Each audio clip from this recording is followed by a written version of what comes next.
আসসালামু আলাইকুম। বাইকের ফুয়েলের দাম নাকি 220 টাকা। রিসেন্টলি ফেসবুকে গুজব ছড়াতে ছড়াতে মানুষের এমন অবস্থা হয়ে গিয়েছে যে বর্তমানে এখন 200 টাকা বা 2 লিটারের নিচে তেলই দিচ্ছে না। কিন্তু বাজারে তেলের দাম কিন্তু স্বাভাবিকই আছে।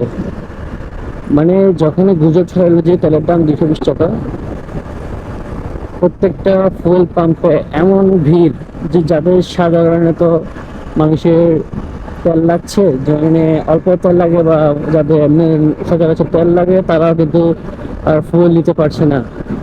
তো এসব গুজব কেন ছাড়া বাংলাদেশের মানুষ বুঝবে না।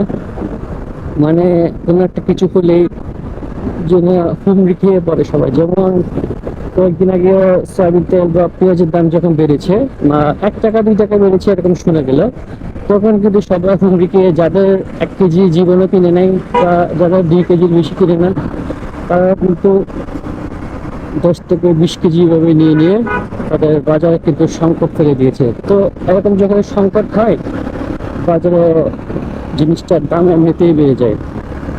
তো যার কারণে এখন সরকার নতুন একটি সিদ্ধান্ত নিল যে আপনি 200 টাকা বা 2 লিটারের বেশি তেল নিতে পারবেন না, এবং প্রাইভেট কারের জন্য দিয়েছে সম্ভবত 10 লিটার, আর মাইক্রোবাসের জন্য দিয়েছে 20 থেকে 25 লিটার। এটা কিন্তু বর্তমানে একটি স্বাভাবিক সিদ্ধান্ত, কারণ আপনি যদি এই সিদ্ধান্তটা না দেন তাহলে কিন্তু সবাই নিতে থাকবে তেল, এবং দেশে কিন্তু ধরেন একটা এলসি খোলা আছে, আপনার শিপে করে আসতে 1 সপ্তাহ বা 2 সপ্তাহ লাগতে পারে।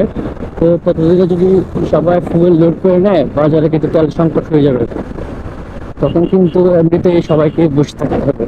আর আপনি যে ফুয়েল লোড করেছেন, সর্বোচ্চ কত টাকা সেভ হয়েছে? আপনার সর্বোচ্চ হলে 100 টাকা সেভ হবে। তো 100 টাকাটা আপনার এখন পুরো ফুল ট্যাঙ্ক তেল লাগতো না, যেহেতু আপনি কখনো ফুল ট্যাঙ্ক তেল লোড করেননি। কিন্তু এখন দাম বেড়েছে শোনার পর আপনি কেন ফুল ট্যাঙ্ক করলেন, এরকম আর কি। তো এটাই বলতে চাচ্ছিলাম। Take care. আসসালাম।